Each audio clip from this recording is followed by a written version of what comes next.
The Galactic Council chamber was enormous, stretching 3 kilometers across its crystalline floor. Above, the ceiling displayed the swirling beauty of distant nebulas and stars. 4 to 7 different species occupied their platforms, each one suspended in the air according to their planet's atmospheric needs. Ambassador Robert Hayes stood quietly on the human platform. He wore a simple gray suit, nothing fancy or elaborate like the other delegates. At 63 years old, his weathered face showed 2 decades of working in galactic politics. His gray eyes remained calm as he watched the chamber fill with representatives. Beside him stood Emily Watson, his aide. She was a sharp young diplomat with auburn hair tied back in a practical bun. A massive figure descended toward them on a hover disk. War Prince Dravik of the Krithian Empire stood 3 meters tall, his body covered in black chitinous plates that gleamed like polished stone. 4 arms ending in razor-sharp talons flexed as he approached. 6 crimson eyes focused on Robert with barely concealed contempt. Ambassador Hayes, Dravik's voice rumbled through the translation device, the Krithian Empire extends this final opportunity. The Vex Collective threatens all free species with their technological assimilation. Stand with us, or be marked as collaborators. Robert clasped his hands behind his back. He met those 6 alien eyes without flinching. War Prince Dravik, humanity appreciates the Empire's concern. However, we must respectfully decline involvement in this conflict. A wave of sound swept through the chamber. Chittering, whistling, and electronic pulses from dozens of species reacting to his words.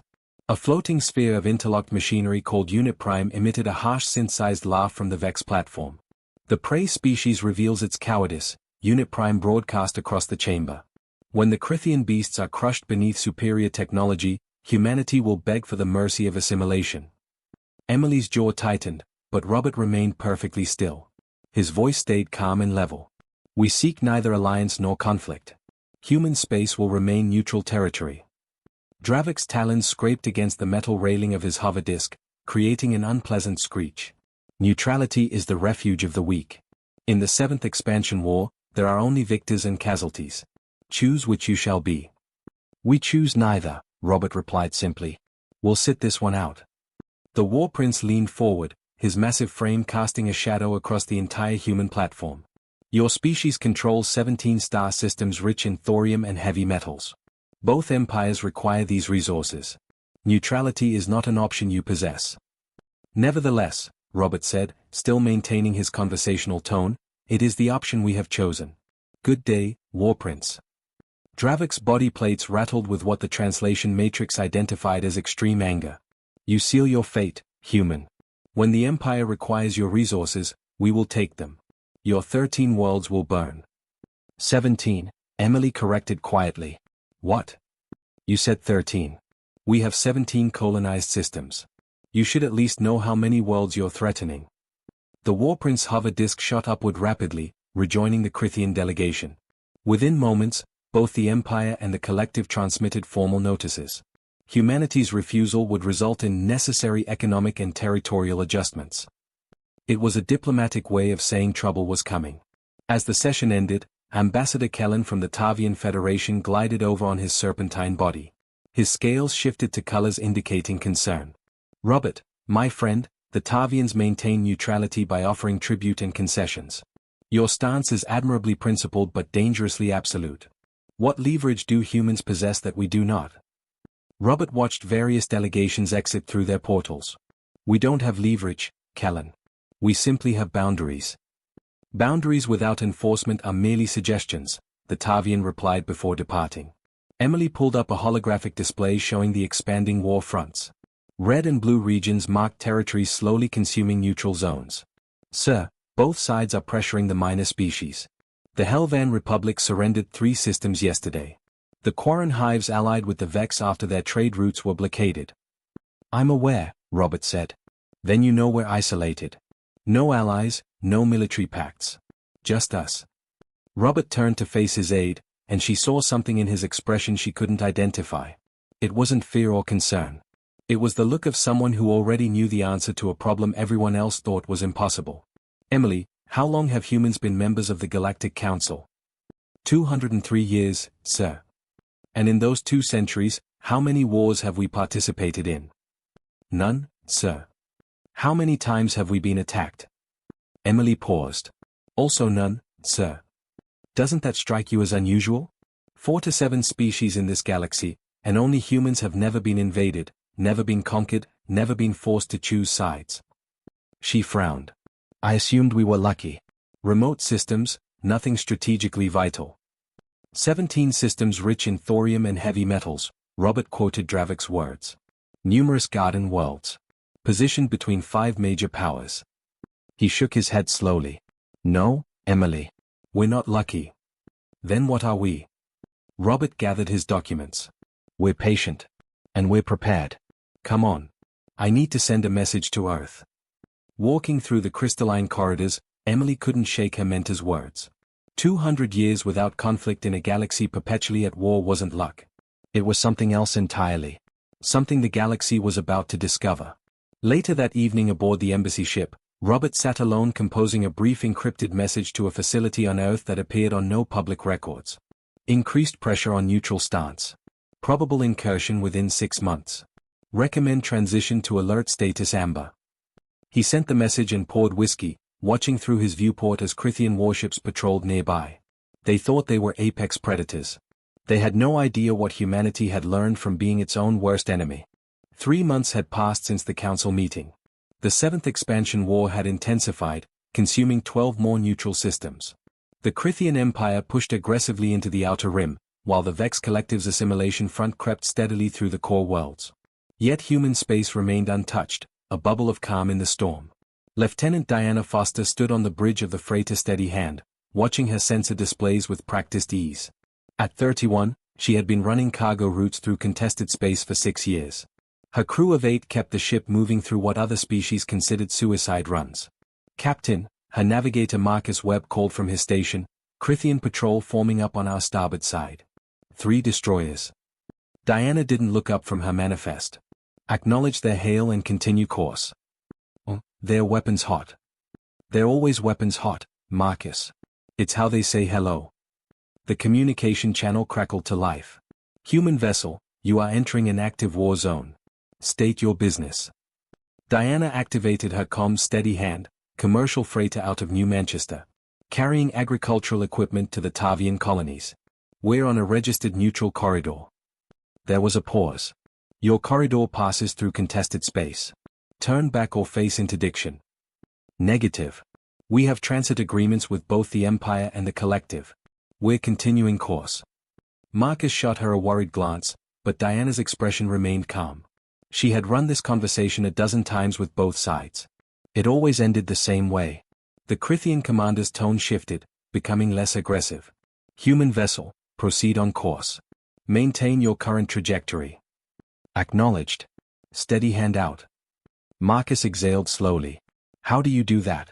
They were ready to blow us apart. They weren't, Diana said. Watch the sensor logs. Their weapons came online, but their targeting systems never activated. It's theater. Theater. They're testing us. They do it every time. And every time, they let us through. She pulled up a star chart showing dozens of human freighter routes, all passing through active war zones. Every ship, every route, every single time. We're the only species that can move freely through this war. Marcus studied the display. Why? Diana zoomed in on a section where 3 human ships had passed through a major battle. That convoy passed through a Krithian assault fleet engaging Vex dreadnoughts. Neither side fired at them. Not a single shot. She looked at Marcus directly. I think both sides are scared of what would happen if they did. On the Vex command ship Infinite Recursion, Intelligence Officer Vera Prime studied the same patterns with growing fascination. Unlike most Vex units that were fully cybernetic, Vera had chosen to maintain her biological form, augmenting it with technology rather than replacing everything.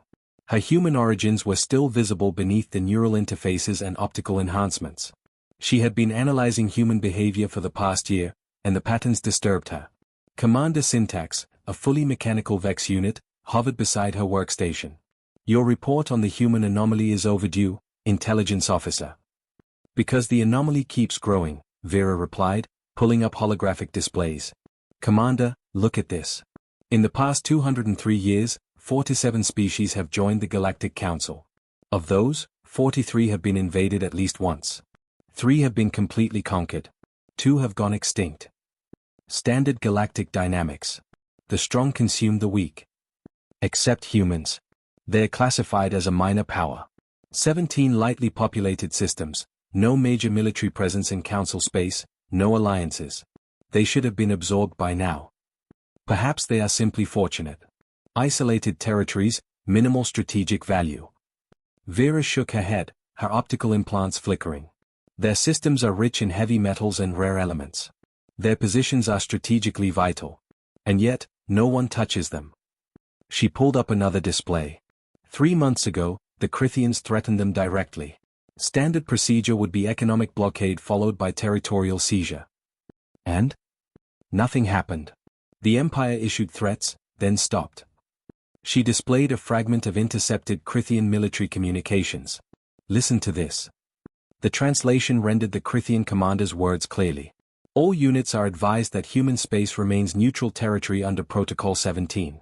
Any incursion must be approved by the War Council directly. No exceptions. Syntax's optical sensors focused intently. Protocol 17. I searched for it. It doesn't appear in any public military doctrine. But there are references scattered through 2 centuries of Crithian communications. She pulled up more data. And it's not just them. The collective has something similar. We call it the Observation Directive. She displayed the file, heavily encrypted and dating back to humanity's first contact. The directive was simple and chilling. Human military capabilities remain unverified. Maintain observation status. Avoid provocation until comprehensive assessment is complete. That was 200 years ago, Syntax noted. Exactly. 200 years, and we still haven't completed the assessment. Vera pulled up another display showing Earth's public databases. Humans publish their history openly. Every battle, every weapon system, every strategic doctrine. But when our analysts try to build a threat assessment, the models keep breaking. She displayed a simulation showing human combat capability based on their published history. Nuclear weapons, biological warfare, chemical agents, kinetic bombardment systems. The simulation ran projections for how humans would fight. Every projection ended the same way. Total annihilation. Not of their enemies, but of themselves. The models predict that any species this skilled at warfare should have destroyed itself during the Industrial Age, Vera explained. And yet, they didn't. They stopped. They looked at what they'd built and just stopped. Biological sentimentality, Syntax dismissed. Maybe. Or maybe they learned something we haven't. Vera pulled up current surveillance of human worlds. Look at their colonies. Those mining operations in the mountains, their power consumption is 3 times what mining requires. Those orbital stations have sensor arrays that rival our military installations. Their civilian infrastructure has redundancies that make no economic sense unless. Unless what? Unless every colony is actually a fortress, just sleeping. Back on Haven's Rest, Farmer Thomas Grant received a message on his personal terminal.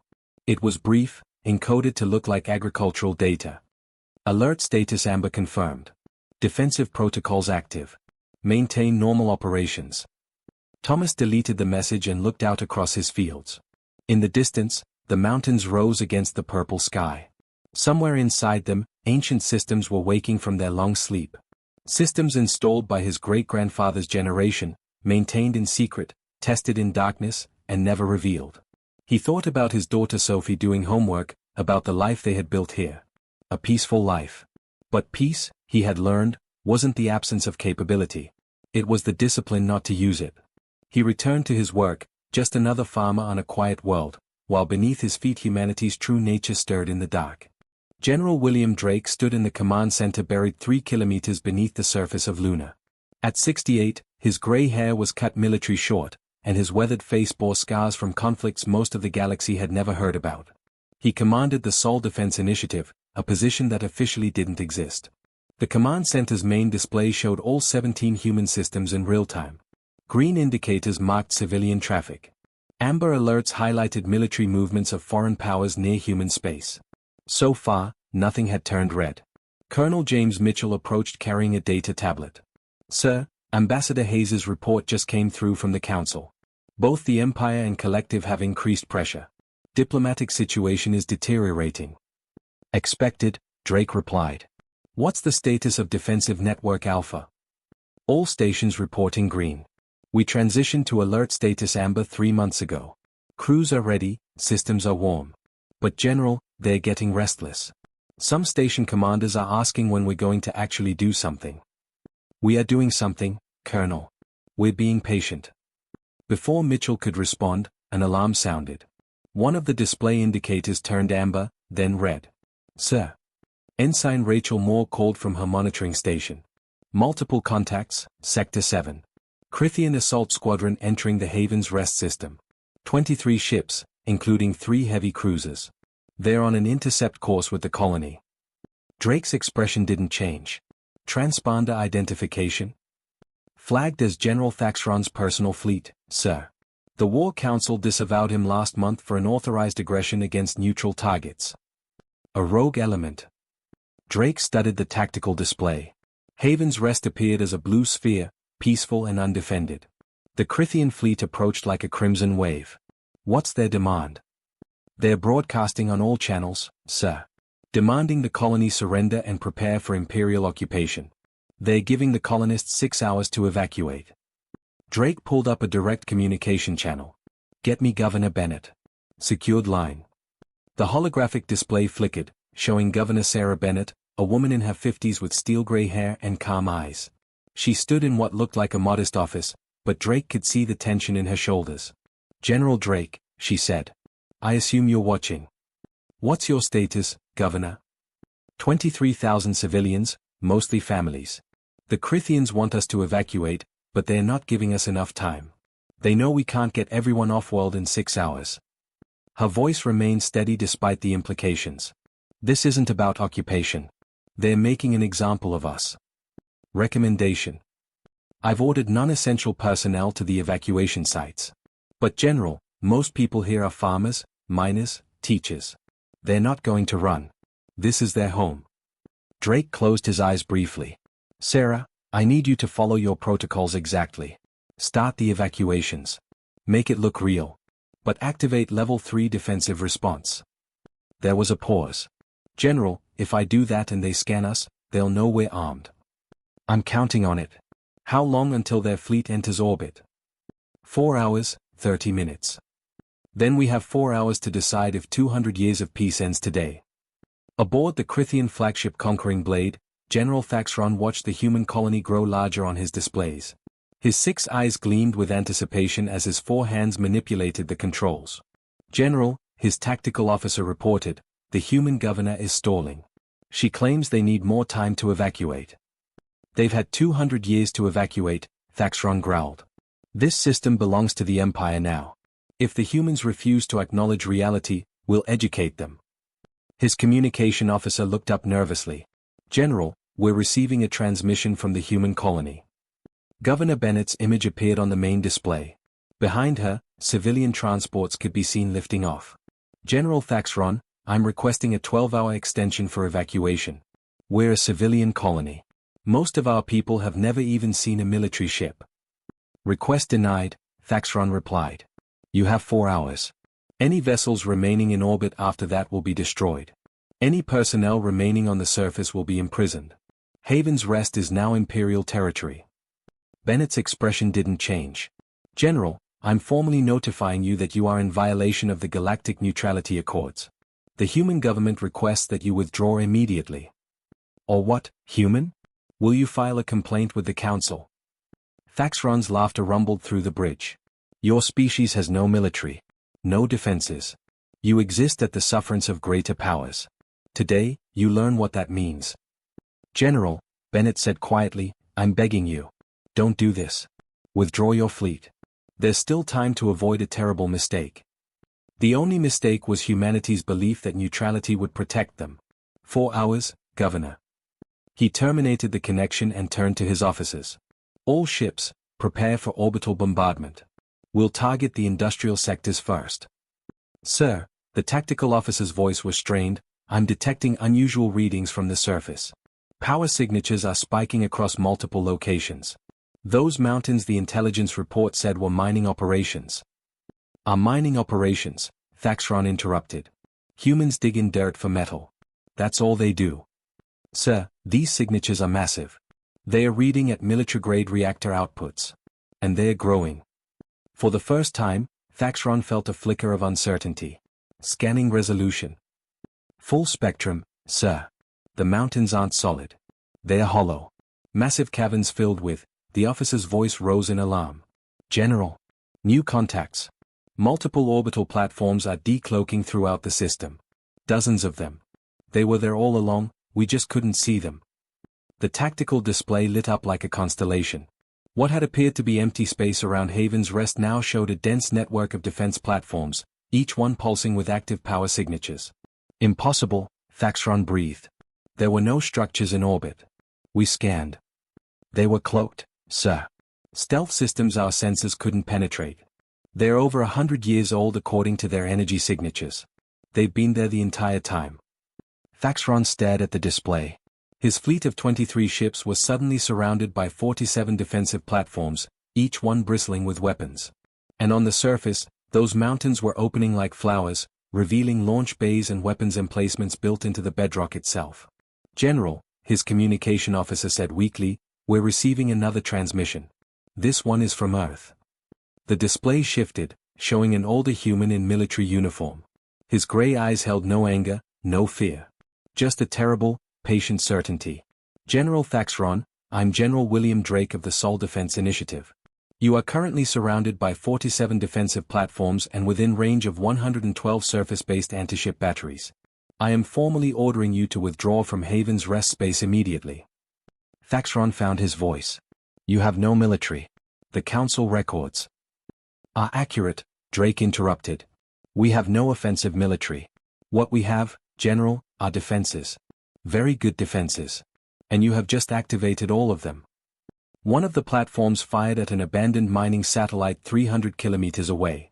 The beam was precise and devastating. The satellite simply ceased to exist, converted to vapor in a microsecond. That was a demonstration, Drake said calmly. I have 4 to 6 more platforms ready to fire, and every single one is locked onto your ships. The Galactic Council chamber erupted in chaos. 4 to 7 species spoke simultaneously through their translation devices, creating a storm of accusations, demands, and shocked reactions. Ambassador Robert Hayes stood quietly on the human platform, waiting for the noise to pass. He had known this moment would come eventually. 200 years of careful secrecy, revealed in a single afternoon. Supreme Arbiter Calith, a crystalline being who had moderated council sessions for 300 years, activated the resonance field that enforced silence. The chamber fell quiet, though the displays on various platforms continued to flash with angry messages. Ambassador Hayes, Calith's voice chimed like breaking glass, the council demands an explanation. For 2 centuries, humanity has presented itself as a minor power with minimal military capabilities. Today's events at Haven's Rest suggest this was a deliberate deception. Robert straightened his tie, a human gesture that seemed absurdly casual given the circumstances. Supreme Arbiter, with respect, we never claimed to have minimal military capabilities. We stated that we had no offensive military forces.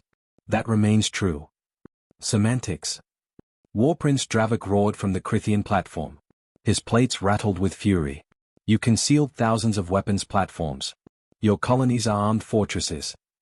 Our colonies are farms and homes, Robert corrected. They're simply farms and homes that we made very difficult to destroy. There's a difference. Unit Prime, representing the Vex Collective, projected its synthesized voice across the chamber.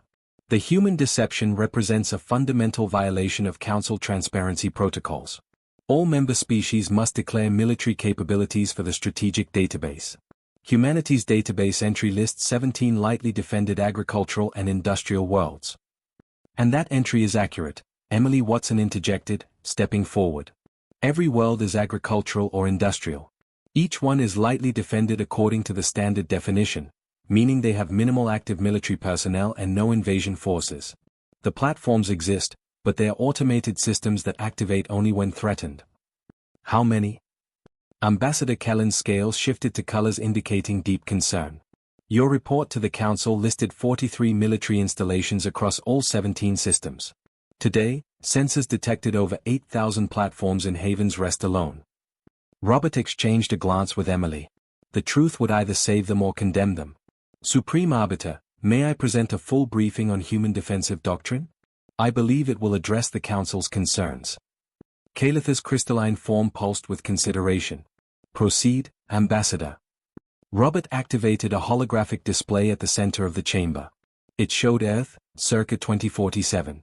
This was the year humanity nearly ended itself. The Great Silence, we call it. Multiple nuclear powers, biological weapons, chemical agents, all aimed at each other. We came within 3 hours of making Earth uninhabitable.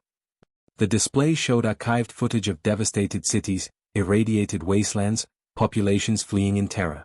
The chamber fell into a profound silence as species from across the galaxy watched humanity's darkest moments. We didn't fire, Robert continued. At the last possible moment, we chose restraint over annihilation. But that choice cost us dearly. Over 2 billion people had already died in the conflicts leading up to that moment. Our world was scarred. Our civilization was shattered. He turned to face the assembled delegates. We learned something that no other species in this council seems to have learned. We learned that the capacity for violence and the wisdom to avoid it must exist in equal measure. We learned that true strength isn't the ability to destroy your enemies, it's the discipline never to need to. Pretty words, Dravik sneered. But you still deceived us. You built weapons while claiming to be peaceful. We built defenses, Robert corrected firmly. Supreme Arbiter, if I may demonstrate the difference. At Calith's gesture of assent, Robert expanded the holographic display. It now showed the entire Haven's rest system, with the Crithian fleet's approach and the human response. General Thaxron entered our space with 23 warships. He demanded we surrender a civilian colony. He threatened to bombard population centers. Robert highlighted the movements on the display. At any point during this encounter, if we possessed offensive capabilities comparable to what you're imagining, we could have destroyed his entire fleet in the first 30 seconds. The simulation showed exactly that scenario, theoretical human warships jumping in, overwhelming the Crithian forces, pursuing the survivors. But that's not what happened, Robert continued. Instead, we revealed defensive positions. We demonstrated capability. We gave General Thaxron every opportunity to withdraw peacefully. When he chose to leave, we let him go. We didn't pursue. We didn't retaliate. We didn't press our advantage. Emily pulled up additional data. In fact, Supreme Arbiter, if you review the sensor logs, you'll notice that not a single human weapons platform targeted the Crithian ship's life support or crew sections. Every targeting lock was on engines and weapons systems. Even in the moment of maximum threat, our protocols were designed to disable, not destroy. Because we're not interested in killing, Robert said quietly. We're interested in surviving. And we learned the hard way that those aren't the same thing. Ambassador Kellen's scales rippled with consideration. Ambassador Hayes, I begin to understand your position. But the question remains, why the secrecy? Why not simply declare your defensive capabilities and let that declaration serve as deterrence? Robert smiled sadly.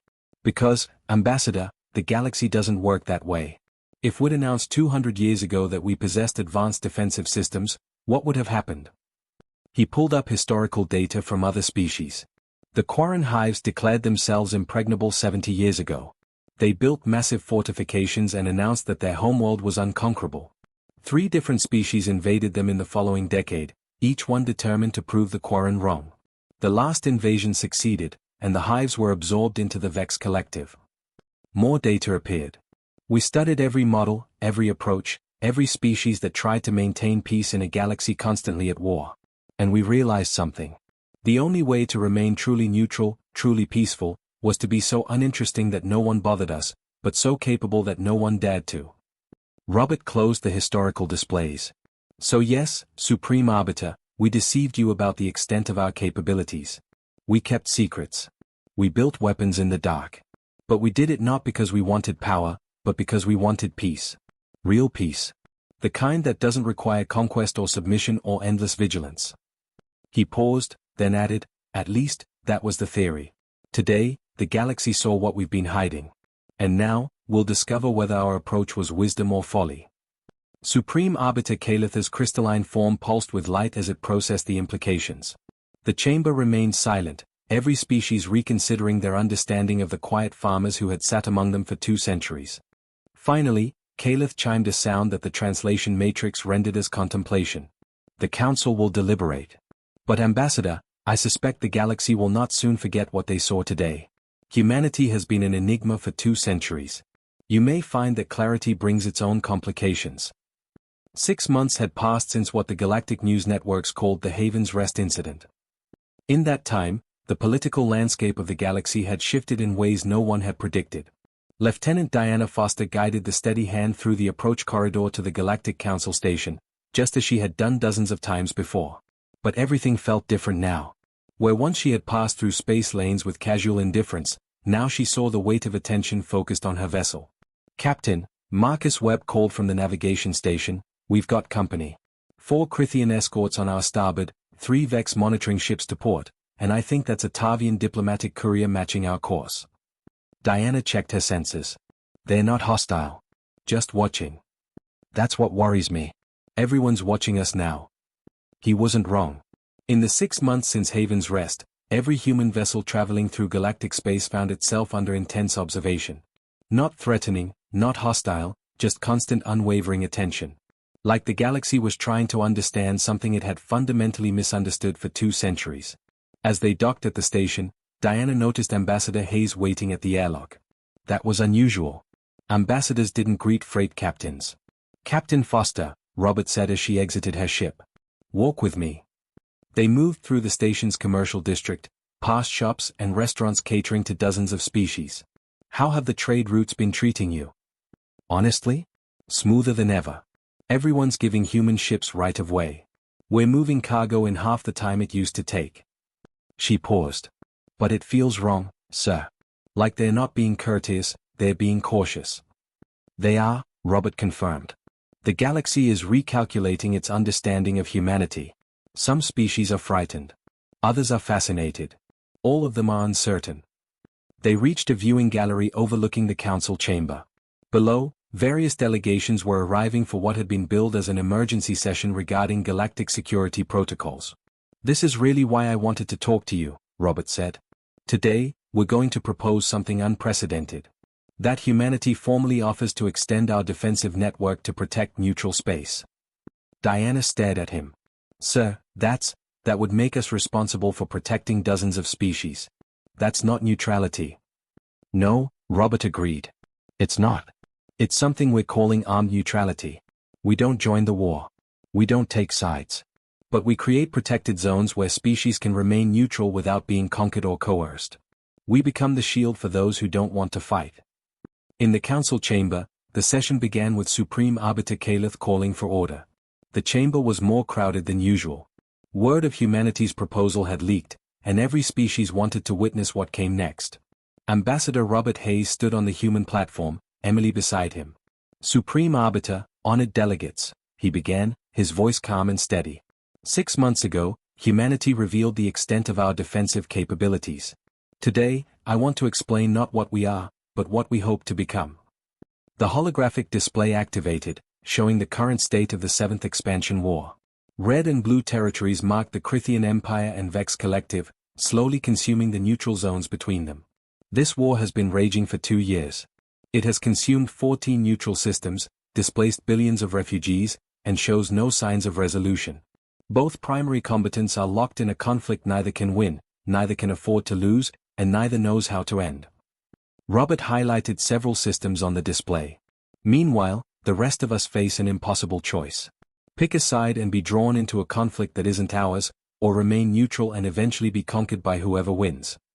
He closed the war display and opened a new one, a proposed map of neutral territories protected by human defensive networks. Humanity proposes the creation of sanctuary zones. Neutral territories protected by our defensive systems but open to all species for trade, transit, and settlement. These zones would be explicitly demilitarized. No military vessels except escorts. No weapons platforms except human defensive systems. No territorial claims except the sovereignty of the resident populations. The chamber erupted in conversation. Robert waited for it to die down before continuing. "We would enforce these zones not through occupation or conquest, but through the same defensive doctrine we've maintained for 2 centuries. Attack a sanctuary zone, and you face our full defensive response. Attempt to militarize a zone, and we disable your capability to do so. But participate peacefully, trade freely, live safely, and we guarantee your protection." War Prince Dravik rose on his platform. "Ambassador Hayes, you propose to dictate terms to the galaxy's major powers. The Empire does not accept limitations on our sovereign military operations. War Prince, I'm not proposing limitations on your operations. I'm proposing protected spaces where operations don't occur. Your Empire remains free to pursue the war wherever you choose, except in designated neutral territories. Robert's voice remained level. Think of it as an agreement, not a restriction. In exchange for respecting these boundaries, you gain access to resources and trade that are currently being consumed by the war. Unit Prime projected its synthesized voice.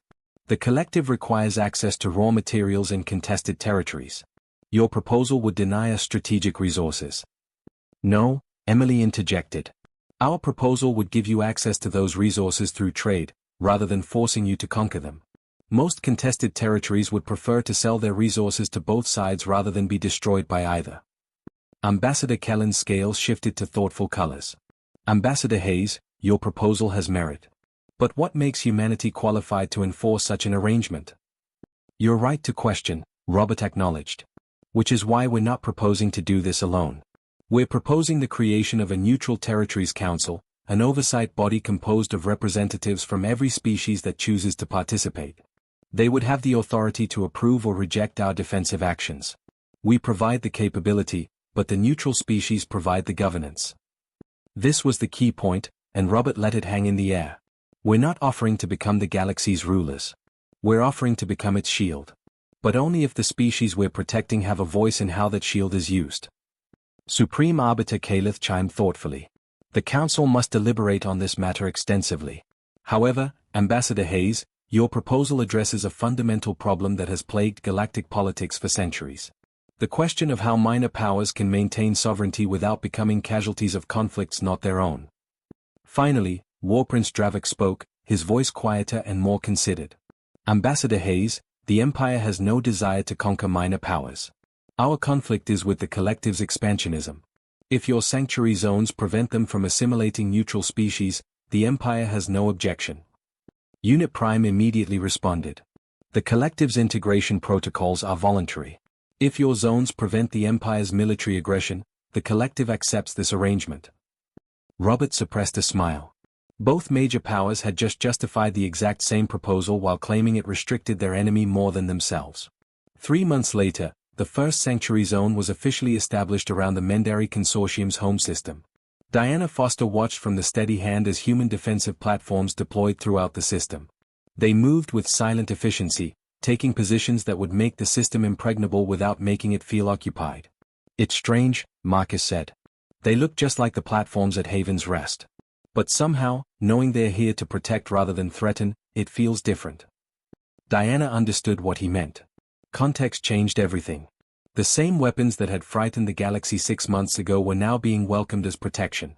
On Earth, in his garden behind a modest house in Geneva, retired General William Drake tended to his roses. His granddaughter Emma sat on the garden bench, doing homework on her tablet. She was 12 years old. "Grandpa," she asked, looking up from her studies, "my teacher says you helped prevent a galactic war. Is that true?"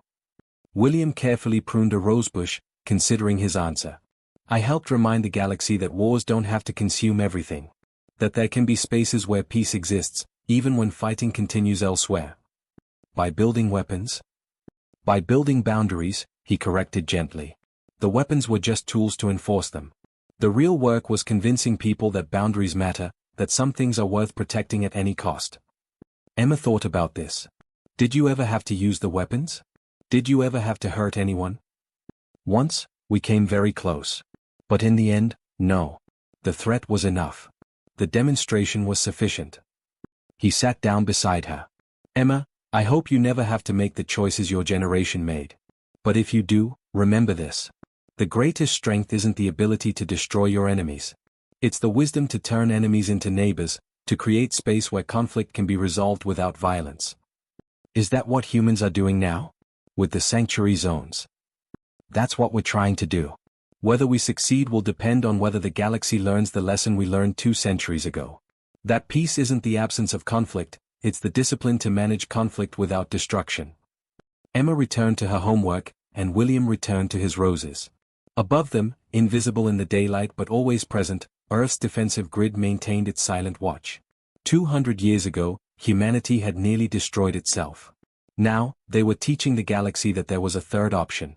Not destruction, not submission, but coexistence under mutually respected boundaries.